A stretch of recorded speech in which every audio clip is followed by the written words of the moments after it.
മറ്റൊരു സർഗത്തിലേക്ക് കിടക്കാം. 131 സർഗം.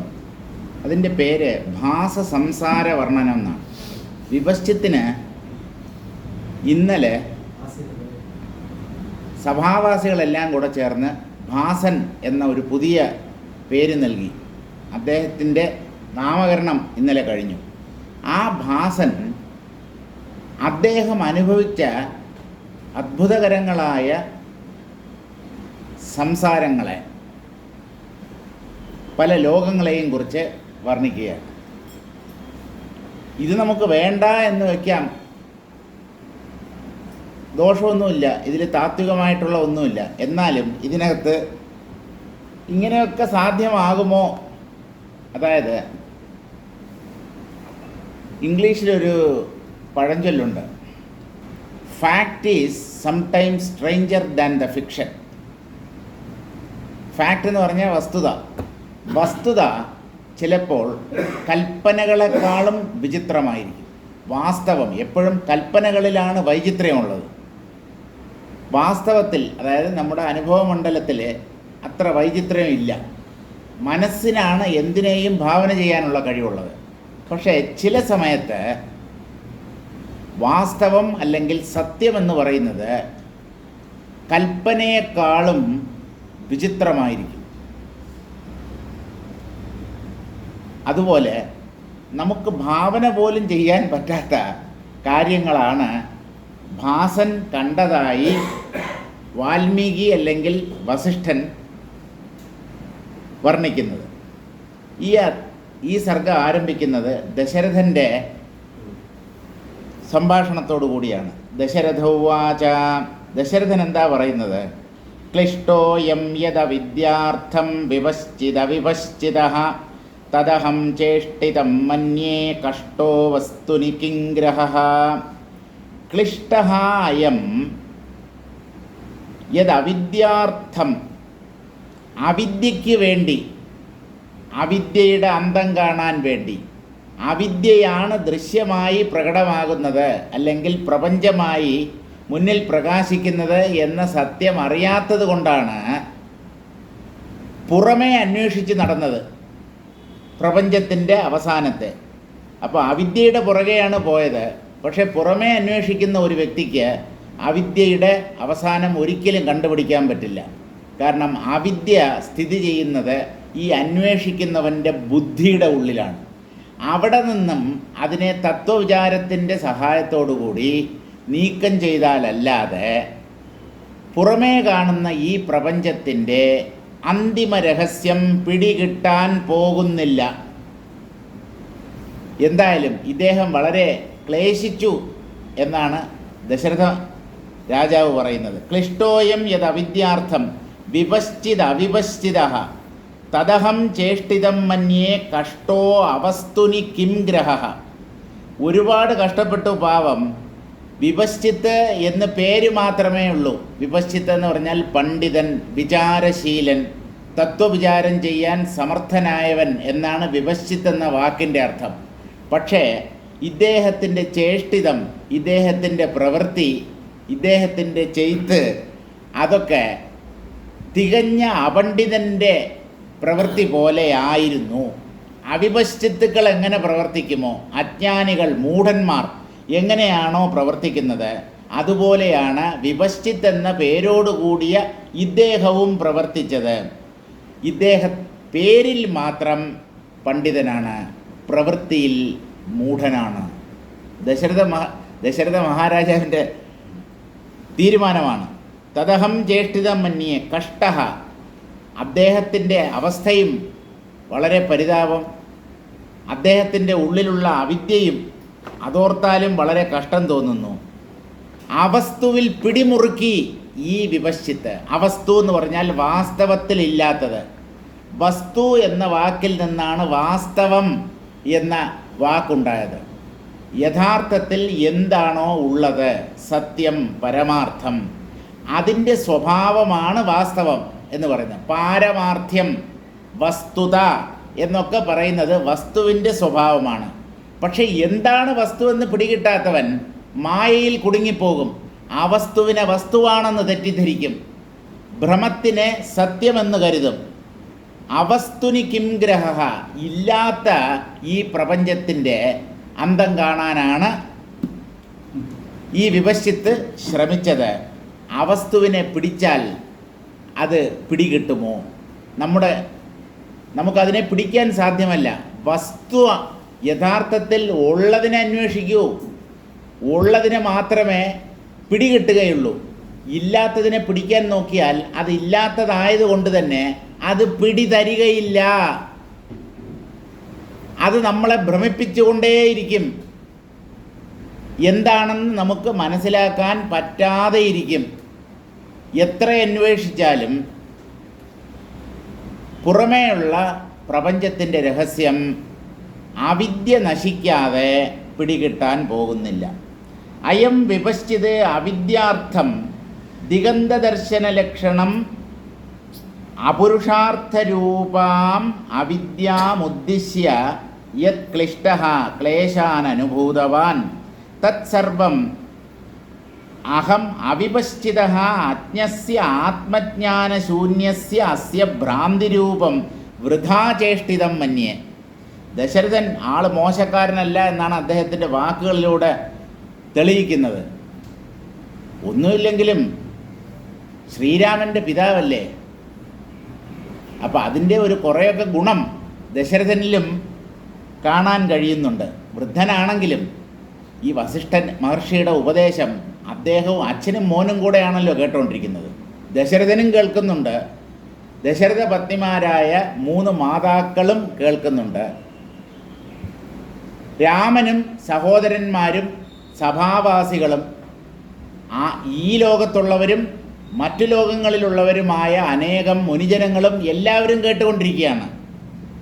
അപ്പോൾ ദശരഥൻ്റെ തീരുമാനം അദ്ദേഹം പറയുകയാണ്, അയം വിപശ്ചിത് അവിദ്യാർത്ഥം. ഈ വിപശ്ചിത്ത് അവിദ്യ എന്താണെന്നറിയാൻ വേണ്ടി ശ്രമിച്ചു. ദിഗന്ധദർശന ലക്ഷണാം, ദിഗന്ധങ്ങളിൽ എന്തൊക്കെയുണ്ട്, ഏതൊക്കെ ലോകങ്ങളുണ്ട്, എന്തൊക്കെ കാഴ്ചകളാണ് ഈ ബ്രഹ്മാണ്ടത്തിലുള്ളത് എന്നറിയാൻ വേണ്ടി അദ്ദേഹം ശ്രമിച്ചു. അത് അപുരുഷാർത്ഥമാണ്. പുരുഷാർത്ഥം എന്ന് പറഞ്ഞാൽ, പുരുഷൻ എന്ന് പറഞ്ഞാൽ അവിടെ ആണെന്നുള്ള അർത്ഥമല്ല.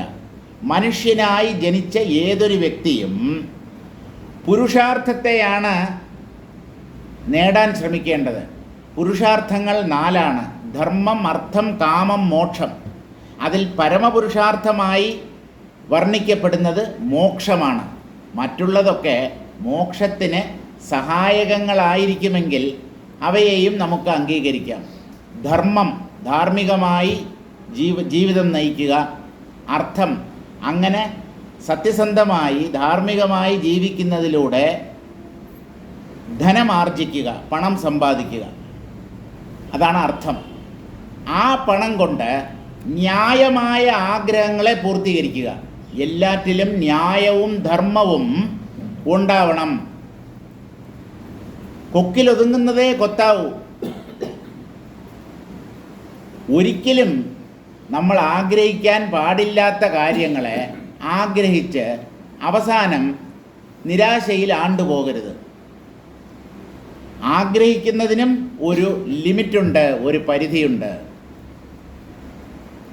കുണ്ടുകിണറ്റിലെ തവളക്കുഞ്ഞിന് കുന്നിനു മീതെ പറക്കാൻ മോഹം, ഉപ്പും വിറ്റ് നടക്കുന്നവനൊരു കപ്പൽ കടലിൽ ഇറക്കാൻ മോഹം. എന്തെങ്കിലും നടക്കുമോ? ഉപ്പ് വിറ്റ് എന്ത് ലാഭമാണ് ഒരാൾക്കുണ്ടാക്കാൻ കഴിയുക? ഇപ്പോഴും ഉപ്പിനൊക്കെ നല്ല വിലയായിപ്പോയി. പണ്ടങ്ങനെയല്ല. പലചരക്ക് കടകളിൽ ഉപ്പ് ചാക്ക് പുറത്തെടുത്ത് വെച്ചേക്കും. വാരിക്കൊണ്ട് പോയാൽ എത്ര വാരിക്കൊണ്ട് പോകും, വലിയ നഷ്ടമൊന്നും സംഭവിക്കാറില്ല. ഇപ്പം അങ്ങനെയല്ല. പാക്കറ്റിലാണ്. Tata iodized salt, sprinkle. ഈ അയഡൈസ്ഡ് സാൾട്ടിൽ അയഡിൻ എന്നുള്ള സാധനം ഉണ്ടോ ഇല്ലയോ എന്ന് അത് നിർമ്മിച്ചവനും സർവേശ്വരനും മാത്രമേ അറിയാൻ പറ്റൂ. നമുക്കെന്താണ്, പാക്കറ്റിൽ പ്രിൻ്റ് ചെയ്തിരിക്കുന്നതെല്ലാം അതിനകത്തുണ്ടാവും. നമ്മുടെ ഒരു വിശ്വാസമാണ്. അത് രക്ഷിക്കുമെന്ന് പറയാൻ പറ്റില്ല. അന്ധമായി ഈശ്വരനെ വിശ്വസിക്കുന്നവൻ രക്ഷപ്പെടില്ല. അതുപോലെ പാക്ക്ഡ് ഐറ്റംസിൻ്റെ പുറത്ത് അതിൻ്റെ കവറിൽ പ്രിൻ്റ് ചെയ്തിരിക്കുന്ന സാധനങ്ങളെല്ലാം അല്ലെങ്കിൽ ആ ഗുണവിശേഷങ്ങളെല്ലാം ആ വസ്തുവിൽ ഉണ്ടോ എന്നുള്ള കാര്യം അറിയില്ല, വിശ്വാസമാണ്. വിശ്വാസം രക്ഷിക്കുമെന്ന് പറഞ്ഞാൽ ഈശ്വരനിലാണ് ആ വിശ്വാസമെങ്കിൽ രക്ഷിക്കും. മൾട്ടിനാഷണൽ കമ്പനിയുടെ പ്രോഡക്റ്റിലാണ് ആ വിശ്വാസമെങ്കിൽ ആ വിശ്വാസം നിങ്ങളെ തകർത്ത് കളയും. അതിനകത്തൊന്നും ഉണ്ടാവത്തില്ല. അതുകൊണ്ട് വിശ്വാസം നല്ലതാണ്, വിശ്വാസം അതല്ലേ എല്ലാം, അങ്ങനെയുള്ള വാക്യങ്ങളൊക്കെ അവിടെ ഇരിക്കട്ടെ. അപുരുഷാർത്ഥത്തെയാണ് ധർമ്മം, അർത്ഥം, കാമം. കാമം എന്ന് പറഞ്ഞാൽ ആഗ്രഹപൂർത്തീകരണം എന്നർത്ഥം. എല്ലാം ധർമ്മത്തിൽ അധിഷ്ഠിതമായിരിക്കണം, ധർമ്മത്തിൽ അധിഷ്ഠിതമായ ജീവിതം.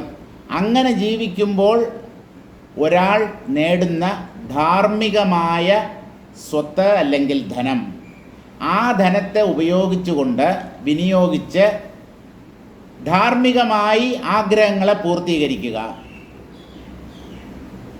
ഇത് മൂന്നും മോക്ഷത്തിന് സഹായിക്കണം. ഈ മൂന്നും മോക്ഷത്തിൽ കൊണ്ടുചെന്നെത്തിക്കണം.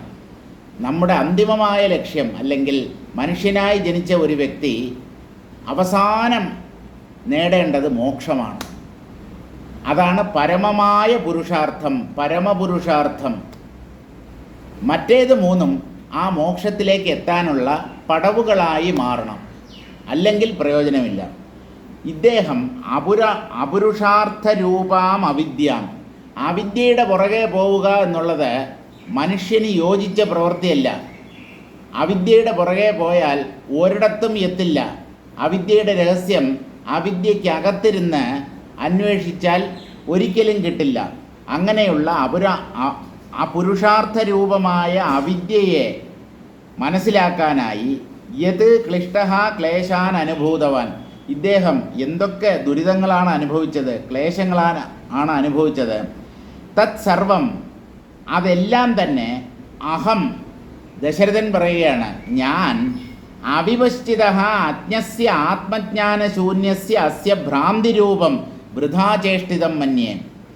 ഈ വിവശ്ചിത്ത് അദ്ദേഹത്തിൻ്റെ ജീവിതത്തിൽ കാട്ടിക്കൂട്ടിയതെല്ലാം ഒരു അജ്ഞൻ്റെ അല്ലെങ്കിൽ ആത്മജ്ഞാന ശൂന്യനായ ഒരുവൻ്റെ ഭ്രമത്തിനകത്തുള്ള കുറേ അർത്ഥമില്ലാത്ത പ്രവൃത്തികൾ എന്ന് മാത്രമാണ് ഞാൻ കരുതുന്നത്. കഴമ്പായിട്ട് ഈ വിവശ്ചിത്ത് ജീവിതത്തിൽ ഒന്നും ചെയ്തിട്ടില്ല. ആത്മജ്ഞാനത്തിന് വേണ്ടി അദ്ദേഹം ശ്രമിച്ചില്ല. ആത്മാവിനെ അന്വേഷിച്ചിരുന്നെങ്കിൽ ഇതിനു മുമ്പ് അദ്ദേഹത്തിന് കിട്ടിപ്പോയേനെ. ഇത് ഇല്ലാത്ത അവിദ്യയുടെ പുറകെയാണ് പോയത്. ബാലകൃഷ്ണൻ നായർ സാറ് എപ്പോഴും പറയും, നിങ്ങൾ മായയെക്കുറിച്ച് ഒരു ചോദ്യവും ഉന്നയിക്കരുത്. വസ്തു എന്താണ്? ബ്രഹ്മം. ബ്രഹ്മത്തെക്കുറിച്ച് ചോദിക്കൂ. തത്വദർശികൾ വ്യക്തമായ മറുപടി നൽകും. ഇല്ലാത്ത മായയെക്കുറിച്ച്, മായ എന്തിനാണ്, എങ്ങനെ, അതെങ്ങനെ പൊന്തി, അതൊക്കെ ഇല്ലാത്തതിനെക്കുറിച്ചുള്ള ചോദ്യങ്ങളാണ്. ആ ചോദ്യം ചോദിച്ചിട്ട് പ്രയോജനമില്ല.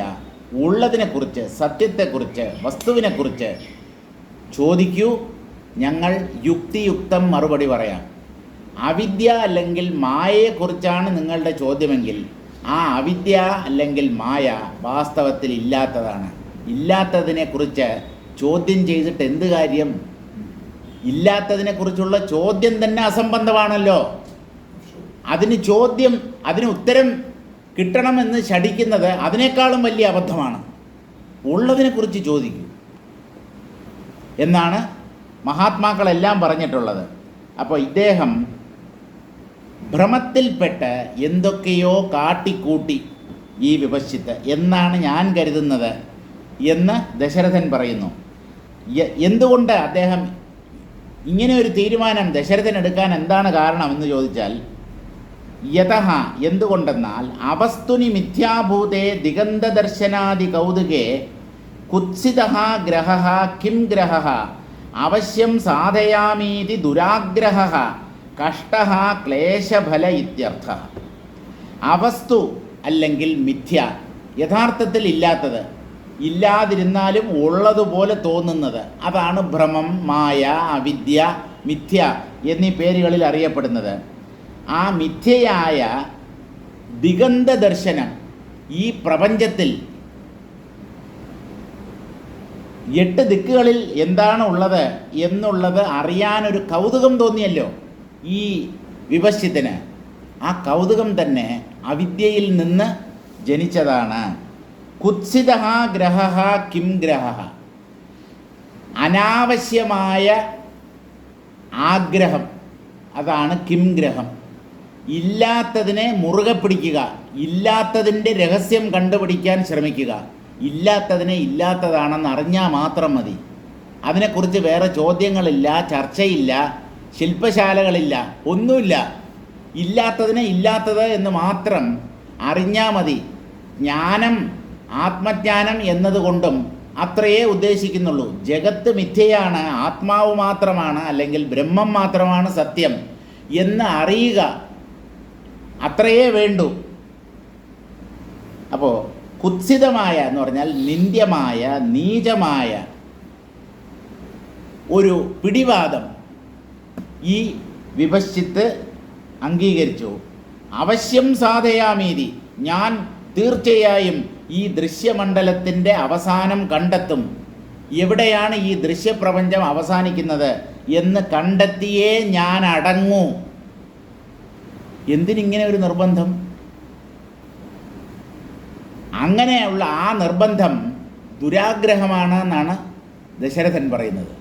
അത് ആഗ്രഹമല്ല, ദുരാഗ്രഹം. ദുഷിച്ച ആഗ്രഹമാണ് ദുരാഗ്രഹം. അത് നല്ല ആഗ്രഹമല്ല. അത് നമുക്ക് യാതൊരു തരത്തിലും നന്മയണയ്ക്കുകയില്ല. ദുരാഗ്രഹ കഷ്ടഃ ക്ലേശഫലഃ.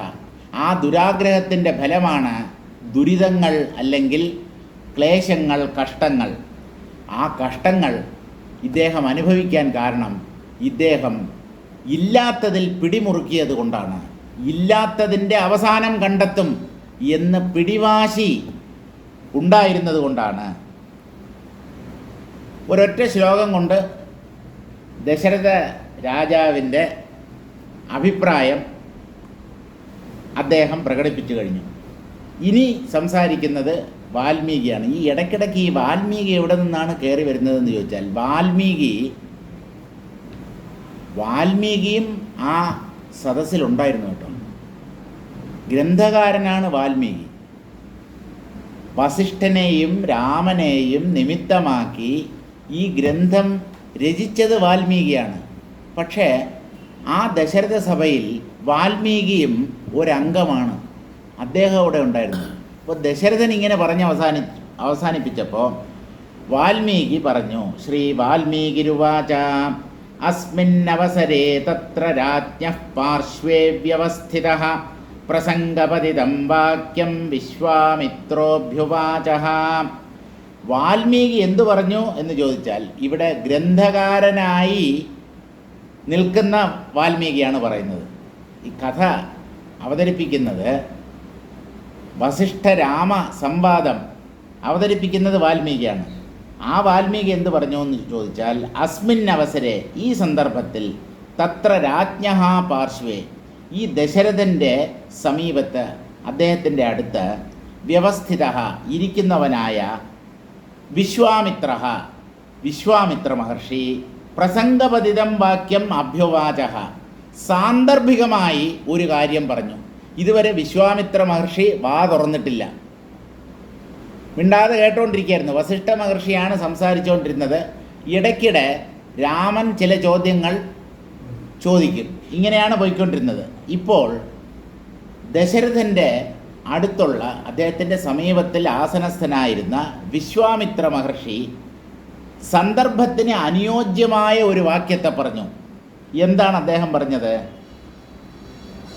അപ്രാപ്തോത്തമബോധാനാം ബോധവേദ്യാ വിലക്ഷണാഃ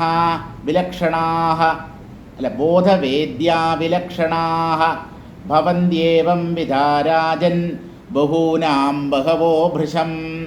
അപ്രാപ്ത ഉത്തമബോധാനാം, ഉത്തമമായ ബോധമെന്ന് പറഞ്ഞാൽ ശ്രേഷ്ഠമായ അറിവ്, ആത്മജ്ഞാനം എന്നർത്ഥം. ആ ആത്മജ്ഞാനം നേടാത്തവർ, അവർക്ക് ബോധവേദ്യാ വിലക്ഷണാഃ, ബോധം കൊണ്ട് അറിയപ്പെടേണ്ടത് അവരെ കൊണ്ട് അറിയാൻ പറ്റില്ല. കാരണം ഉത്തമമായ ജ്ഞാനം ഉൾക്കൊള്ളാനുള്ള അർഹത അവർ നേടിയിട്ടില്ല. ബോധം കൊണ്ട് അറിയപ്പെടേണ്ട അല്ലെങ്കിൽ സൂക്ഷ്മമായ ബുദ്ധി കൊണ്ട് മനസ്സിലാക്കേണ്ട പല കാര്യങ്ങളുമുണ്ട്. അതിൽ അവസാനമായി നിൽക്കുന്നത് ആത്മാവാണ്. ബോധവേദ്യ വിലക്ഷണാഹ, സാധാരണ ആളുകളുടെ ഉള്ളിലുള്ള അറിവല്ല ആത്മജ്ഞാനികളുടെ ഉള്ളിൽ പ്രകാശിക്കുന്നത്. വിലക്ഷണമാണ്, അത് തികച്ചും വിഭിന്നമാണ്. എല്ലാം ഒന്നാണ് എന്നാണ് ജ്ഞാനികളുടെ അറിവ്. ഇവിടെ കാണുന്ന ഓരോന്നും വേറെ വേറെ അല്ലെങ്കിൽ പലതുണ്ട് എന്നുള്ള വിചാരമാണ് അജ്ഞാനികൾക്ക്. ഭവന്തി ഏവം വിധാരാജൻ, ഇങ്ങനെ സത്യമറിയാത്തവരായി തികഞ്ഞ അജ്ഞാനികളായി ധാരാളം ആളുകൾ ഈ പ്രപഞ്ചത്തിൽ ഇപ്പോൾ ഉണ്ട്. എപ്പോഴും അജ്ഞാനികളുടെ എണ്ണമാണ് ജ്ഞാനികളുടെ എണ്ണത്തേക്കാൾ കൂടുതൽ. എന്നും ഏത് സമയത്തും, അത് കൃതയുഗമാണെങ്കിലും ത്രേതായുഗമാണെങ്കിലും ദ്വാപരയുഗമാണെങ്കിലും നമ്മളിപ്പോൾ ജീവിക്കുന്ന കലിയുഗമാണെങ്കിലും, എന്നും അജ്ഞാനികൾക്കാണ് ഇവിടെ ഭൂരിപക്ഷം. അജ്ഞാനികൾ വോട്ടിട്ട് തീരുമാനിക്കും ഈ പ്രപഞ്ചം സത്യമാണ്, കൈയടിച്ച് പാസാക്കും. ന്യൂനപക്ഷത്തെ പരിഹസിക്കുകയും ചെയ്യും. ജ്ഞാനികളെ പരിഹസിക്കുകയാണ് അജ്ഞാനികളുടെ പ്രധാനപ്പെട്ട ജോലി. അവന്മാർക്ക് എന്തോ അറിയാമെന്നാണ് ചോദിക്കുന്നത്. പഴയ കാലത്ത് പണ്ട് ജീവിച്ചിരുന്ന ഋഷീശ്വരന്മാർ, അവർക്ക് എന്തറിയാം? നമ്മുടെ സാങ്കേതിക വിദ്യ, സാറ്റലൈറ്റ് ടെക്നോളജി, ഇൻഫർമേഷൻ ടെക്നോളജി, ഇതൊന്നും അവർക്കറിയില്ലല്ലോ. ഇതൊക്കെ മനുഷ്യൻ അവൻ്റെ ബുദ്ധി കൊണ്ട് ചിന്തിച്ച് കണ്ടുപിടിച്ചതാണല്ലോ. ഈ ആത്മാവ് അങ്ങനെയൊന്നുണ്ട് എന്ന് നമ്മളെന്തിനു വിശ്വസിക്കണം? ഉണ്ടെങ്കിൽ അത് നമ്മുടെ മുമ്പിൽ പ്രത്യക്ഷപ്പെടട്ടെ എന്നാണ്. എടാ മണ്ട, അത് മുമ്പിൽ പ്രത്യക്ഷപ്പെടുന്നതല്ല, നിന്റെ ഉള്ളിൽ ഞാൻ ഉണ്ട് എന്ന അനുഭവത്തിന് ആധാരമായി വർത്തിക്കുന്നതാണത്. അതിനെ ഉള്ളിൽ അന്വേഷിച്ച് കണ്ടുപിടിക്കണം. പുറമേ അന്വേഷിച്ച് കണ്ടുപിടിക്കുന്നതെല്ലാം ജഡങ്ങളായിരിക്കും. ഈ ആത്മാവ് ജഡമല്ല, അത് ചേതനയാണ്, ചൈതന്യമാണ്, അനുഭവ സ്വരൂപമാണ് ഈ ആത്മതത്വം. അതിനെ അനുഭവത്തിൽ തിരയണം. അനുഭവത്തിൻ്റെ ഉറവിടം, എല്ലാ അനുഭവങ്ങളുടെയും കേന്ദ്രം ഞാനുണ്ട് എന്ന അനുഭവമാണ്. ആ ഞാനുണ്ട് എന്ന അനുഭവത്തിൻ്റെയും ആധാരത്തെ അന്വേഷിച്ച് കണ്ടുപിടിച്ചാൽ ആത്മാവ് എന്താണെന്ന് മനസ്സിലാകും. എന്തായാലും അജ്ഞാനികളുടെ എണ്ണമാണ് എപ്പോഴും കൂടുതൽ. ഒരിക്കലും ജ്ഞാനികൾക്ക് ഭൂരിപക്ഷം കിട്ടുകയില്ല. എന്നും മണ്ടന്മാരാണ് ഈ ലോകം ഭരിച്ചിട്ടുള്ളത്. നിങ്ങൾ നല്ലതുപോലെ മനസ്സിലാക്കൂ. The idiots will always rule the world. Idiots, അല്പം പോലും തലയ്ക്കകത്ത് ആള് താമസമില്ലാത്തവനാണ് എന്നും ഈ ലോകം ഭരിച്ചിട്ടുള്ളത്. അത് ട്രംപ് ആയാലും ശരി, വ്ളാഡിമിർ പുച്ചിൻ ആയാലും ശരി, വ്ളാഡിമിർ സെലൻസ്കി ആയാലും ശരി, ആരായാലും ശരി, ഈ ലോകവും രാജ്യമൊക്കെ ഭരിക്കാൻ തലയ്ക്ക് വെളിവുള്ള ആരെങ്കിലും ഇറങ്ങി പുറപ്പെടുവോ? എന്തിന് ഈ പൊല്ലാപ്പിന് പോകുന്നു? വെറുതെ ആൾക്കാരുടെ പരിഹാസവും ഏറ്റുപിടിച്ച് വേണ്ടാത്ത പ്രശ്നങ്ങളിൽ തലയിട്ട് നമ്മൾ ഒതുങ്ങിയിരുന്നാലും ബാക്കിയുള്ളവർ നമ്മെ പല പ്രശ്നങ്ങളിലേക്കും വലിച്ചിഴയ്ക്കും. വെറുതെ നമ്മുടെ മനസ്സ് അസ്വസ്ഥമാണ്. ഒരു കുടുംബം തന്നെ നേരാവണ്ണം കൊണ്ടുപോകാൻ കഴിയാത്ത ആളാണോ ഒരു രാജ്യം ഭരിക്കുക? ഈ ഭരണകർത്താക്കളുടെ വ്യക്തിജീവിതം എടുത്ത് വിശകലനം ചെയ്താൽ മനസ്സിലാകും. അമ്പേ പരാജയം, അട്ടർ ഫെയിലുവർ, ടോട്ടൽ ഫെയിലുവറാണ്. വലിയ വലിയ സാമൂഹ്യ പ്രവർത്തകന്മാർ, സിനിമാ നടന്മാർ, നടിമാർ, വ്യവസായ പ്രമുഖർ, ഇവരുടെയൊക്കെ വ്യക്തി ജീവിതം എടുത്തു നോക്കൂ. ഒരു സ്വസ്ഥതയില്ല. പണം ഇഷ്ടം പോലെയുണ്ട്. നമ്മുടെയൊക്കെ വീട്ടിൻ്റെ മട്ടുപ്പാവിൽ കാക്കയോ കിളിയോ ആയിരിക്കും വന്നിറങ്ങുക. ഇവൻ്റെയൊക്കെ വീട്ടിൻ്റെ മട്ടുപ്പാവിൽ ഹെലികോപ്റ്റർ വന്നിറങ്ങും. ഹെലിപാഡ് ഇവൻ്റെ വീടിൻ്റെ മുകളിലുണ്ടാവും. എന്ത് പ്രയോജനം? തതഃക്കിം തതഃക്കിം തതഃക്കിം തതഃക്കിം എന്നാണ് ശങ്കരാചാര്യസ്വാമികൾ ചോദിച്ചത്. സുരൂപം ശരീരം നവീനം കളത്രം ധനം മേരുതുല്യം വചശ്ചാരുചിത്രം ഗുരോരംഘ്രിപത്മേ മനശ്ചേന്നലഗ്നം തതഃക്കിം തതഃക്കിം തതഃക്കിം തതഃക്കിം. സുരൂപം ശരീരം, കാണാൻ സുന്ദരൻ.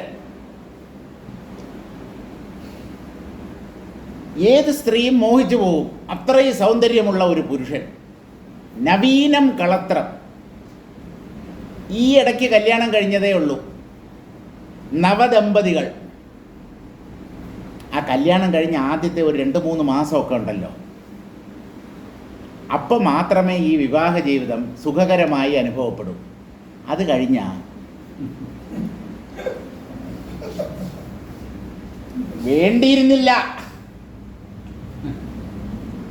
എല്ലാവർക്കും അല്ല കേട്ടോ, മിക്കവാറും ആളുകളുടെ അഭിപ്രായം ഇതാണ്. കാരണം ഞാൻ പലപ്പോഴും ഞാൻ അവിവാഹിതനാണ്, കല്യാണം കഴിച്ചിട്ടില്ല എന്ന് പറയുമ്പോൾ ആളുകളുടെ പെട്ടെന്നുള്ള പ്രതികരണം എന്തെന്നോ, ഭാഗ്യവാൻ. ആ അല്ല, അതെന്തുകൊണ്ട്? 1-2 പേര് പറഞ്ഞാൽ കുഴപ്പമില്ല. പല ആളുകളും പറയുമ്പോൾ അവരാരും തൃപ്തരല്ല അവരുടെ വിവാഹ ജീവിതത്തിൽ എന്ന് വേണം സ്വാഭാവികമായും നമ്മൾ ഊഹിക്കാൻ. ഇപ്പം എന്തായാലും കഴിഞ്ഞതിനെ ഓർത്ത് ദുഃഖിച്ചിട്ട് കാര്യമില്ല. എങ്ങനെയെങ്കിലും തട്ടിയും മുട്ടിയും ജീവിതം മുന്നോട്ട് കൊണ്ടുപോവുക.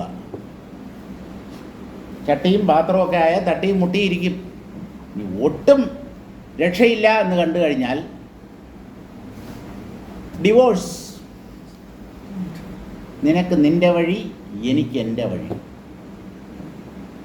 അങ്ങനെ ഡിവോഴ്സ് ചെയ്തിട്ട് മറ്റൊന്നും ശരിയായില്ല എന്ന് പറഞ്ഞിട്ട് ഈ ഡിവോഴ്സ് ചെയ്ത വ്യക്തിയെ തന്നെ വീണ്ടും കല്യാണം കഴിച്ചവരുണ്ട്.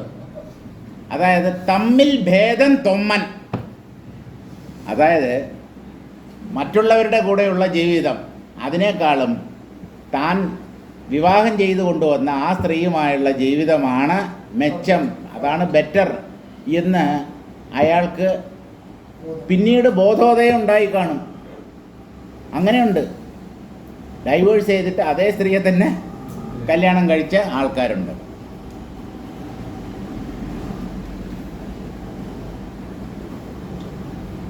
അപ്പം അജ്ഞാനികളുടെ എണ്ണമാണ് ഈ ലോകത്തിൽ എപ്പോഴും കൂടുതൽ.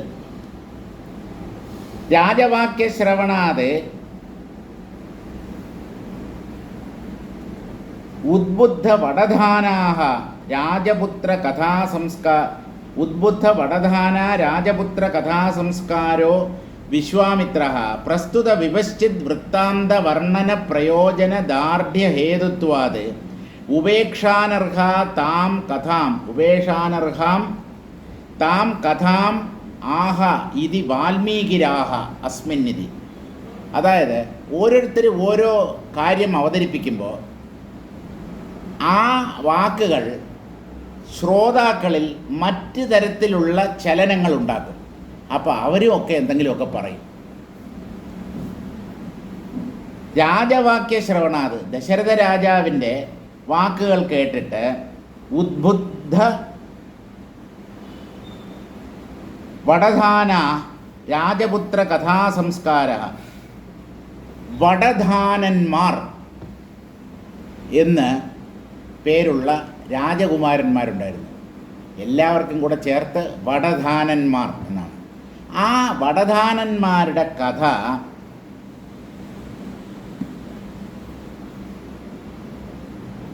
ഈ വിശ്വാമിത്ര മഹർഷിക്ക് ഓർമ്മ വന്നു. അദ്ദേഹം ആ കഥ കേട്ടിട്ടുണ്ട്. ഈ വടധാനന്മാർ എന്ന് പറഞ്ഞാൽ, വടമെന്ന് പറഞ്ഞു കഴിഞ്ഞാൽ ആനയെ കെട്ടി വലിക്കുന്ന അല്ലെങ്കിൽ വടം വലിക്ക് ഉപയോഗിക്കുന്ന വടമല്ല, വടവൃക്ഷം എന്നർത്ഥം. പേരാല്, അതിനെയാണ് വടമെന്ന് പറയുന്നത്. വടധാനന്മാർ, വടധാനാഹ എന്ന് പറഞ്ഞാൽ ഈ വലിയ വലിയ വൃക്ഷങ്ങളുടെ, മഹാവൃക്ഷങ്ങളുടെ കായ്കൾ വളരെ ചെറുതായിരിക്കും. ചെറിയ ചെറിയ സസ്യങ്ങളിൽ വലിയ കായ്കളും ഉണ്ടാവും. ഇതാണ് പ്രകൃതിയുടെ വികൃതി എന്ന് പറയുന്നത്. മത്തൻ അത് ഒരു വള്ളിയാണ്, ഇങ്ങനെ പടർന്നു പോകുന്ന വള്ളിയാണ്. അതിൽ ഇത്രയും വലിയ കായാണ് കായ്ക്കുന്നത്. പ്ലാവ്, അരയാല്, പേരാല് മുതലായ മഹാവൃക്ഷങ്ങളുടെ കായെടുത്ത് നോക്കിയാൽ അത് വളരെ ചെറുതായിരിക്കും. പണ്ടൊരാൾ ദൈവത്തെ മണ്ടനാണ് എന്ന് മുദ്രകുത്തി.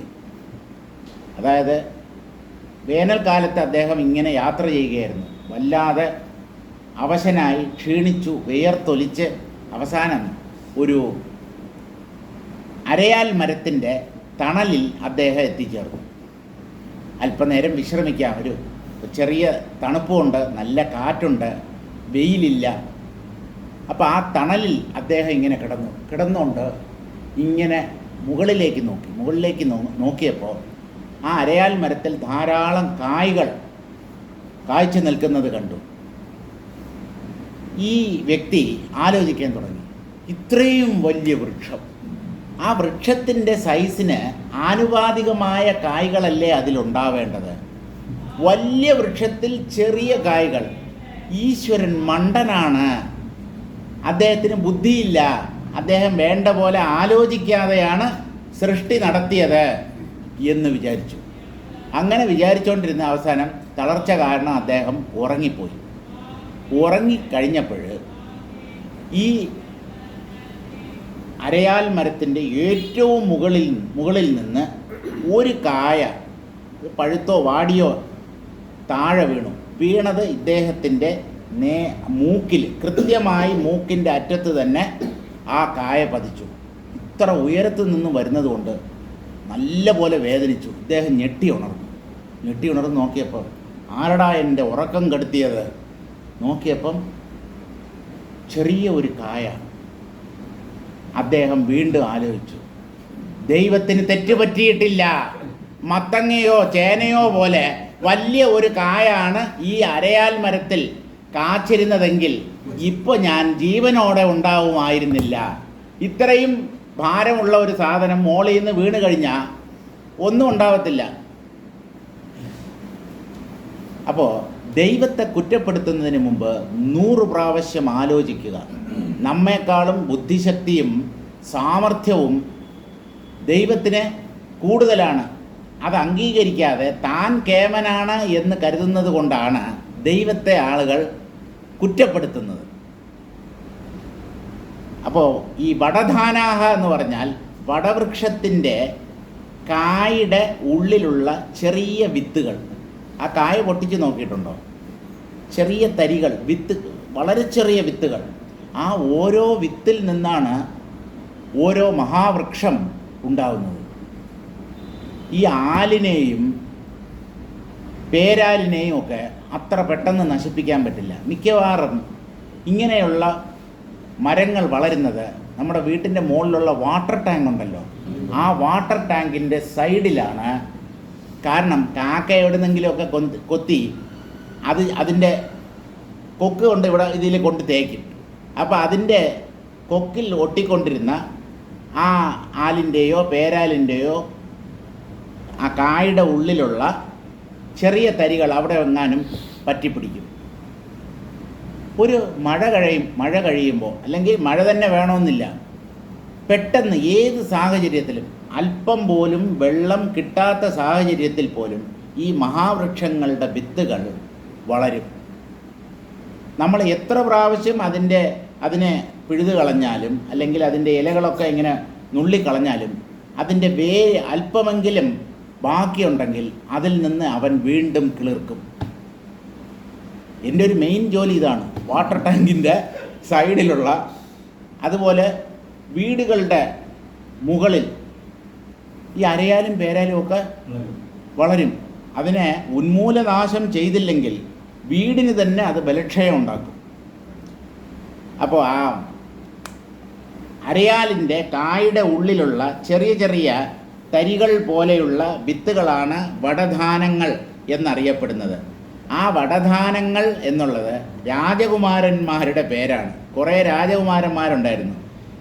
ആ വടധാനന്മാരുടെ ചരിത്രം വിശ്വാമിത്ര മഹർഷി ഇതിനു മുമ്പ് കേട്ടിട്ടുണ്ട്. അവരുടെ കഥ, ഈ വിപശ്ചിത്തിൻ്റെ കഥ കേട്ടപ്പോൾ വിശ്വാമിത്രന് ഓർമ്മ വന്നു. പ്രസ്തുത വിപശ്ചിത് വൃത്താന്ത വർണ്ണന പ്രയോജന ദാർഢ്യഹേതുത്വാത്. ഈ വിപശ്ചിത്ത് അദ്ദേഹത്തിൻ്റെ അനുഭവം കുറേയൊക്കെ വർണ്ണിച്ചല്ലോ, വസിഷ്ഠ മഹർഷിയും എല്ലാവരുമായിട്ട്. അപ്പോൾ അത് കേട്ടിട്ട് അത് കുറച്ചുകൂടെ ഒന്ന് ഉറപ്പിക്കാൻ, കുറച്ചുകൂടെ അതിലൊരു നിശ്ചയം വരാൻ വേണ്ടി ആ വടധാനന്മാരുടെ കഥ കൂടെ പറഞ്ഞാൽ കുറച്ചുകൂടെ നന്നായിരിക്കും എന്ന് വിചാരിച്ച് വിശ്വാമിത്ര മഹർഷി വടധാനന്മാരുടെ കഥ പറയാൻ പോവുകയാണ്. കാരണം ആ കഥ പറയാതിരിക്കുന്നത് ഉചിതമല്ല, എന്തുകൊണ്ടും യുക്തമാണ് ഈ സന്ദർഭത്തിൽ ആ കഥയും കൂടെ പറയുന്നത് എന്ന് വിചാരിച്ച് വിശ്വാമിത്ര മഹർഷി പറയാൻ തുടങ്ങി.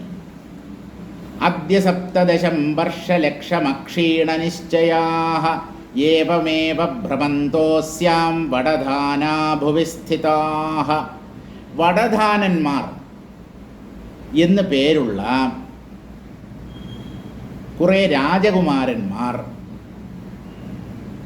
സപ്തദശം വർഷലക്ഷം, സപ്തദശം 17, വർഷലക്ഷം ലക്ഷം വർഷങ്ങൾ, 17 ലക്ഷം വർഷങ്ങൾ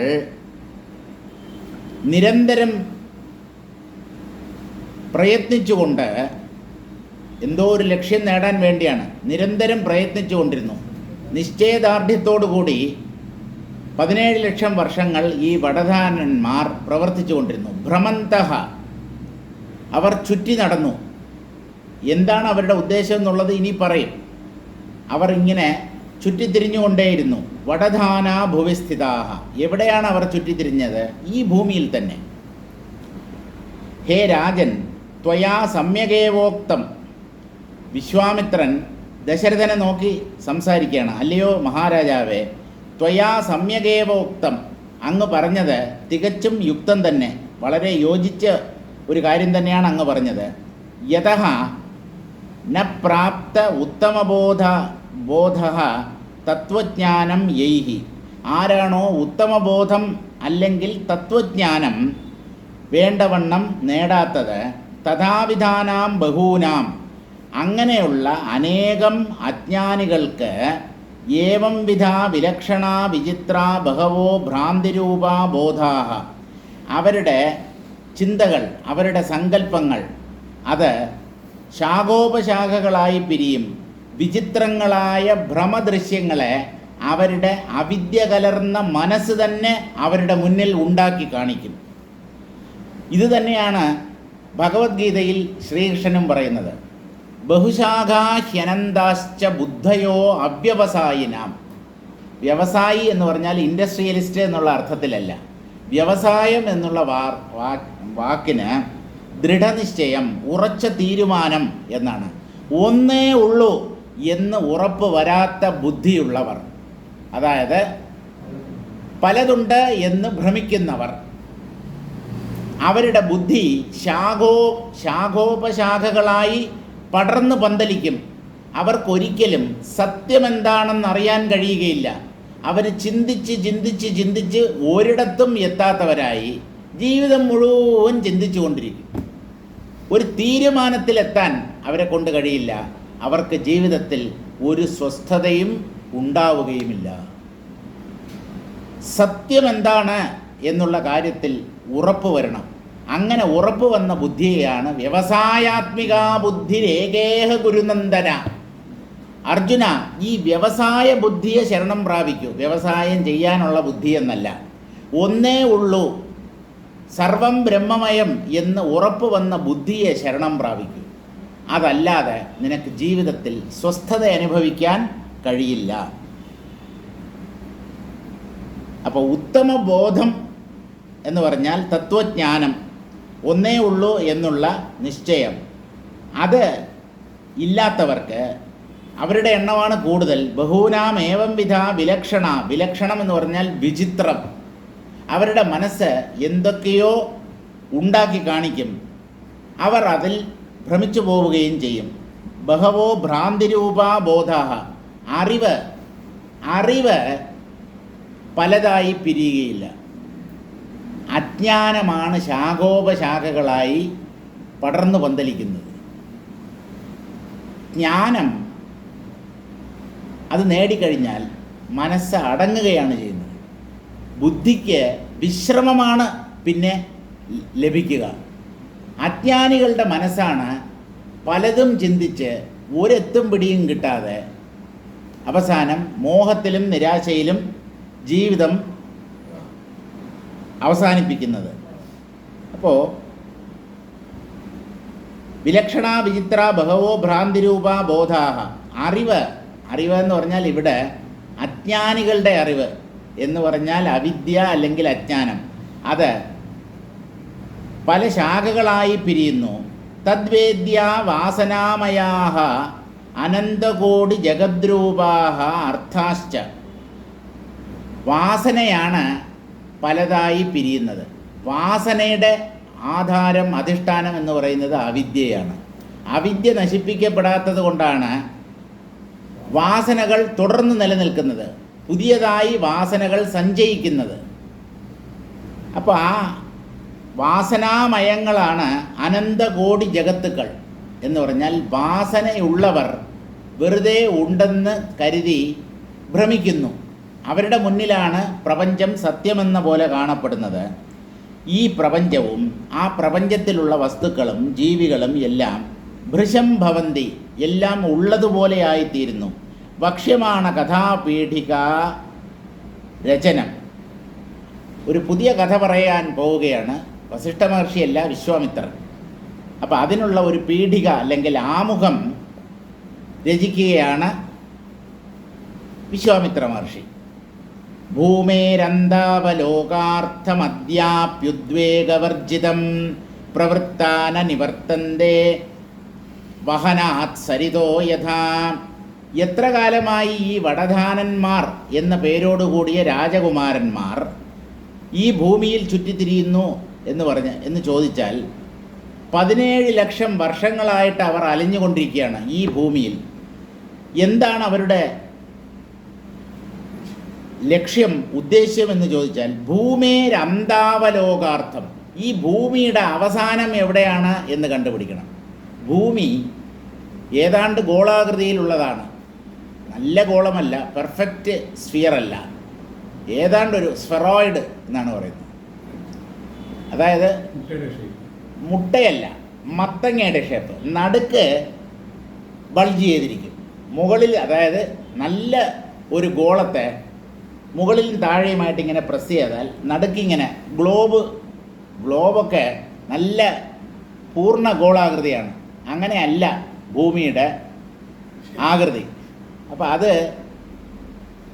നടുക്ക് ഇങ്ങനെ പ്രൊജക്റ്റ് ചെയ്ത്, അതായത്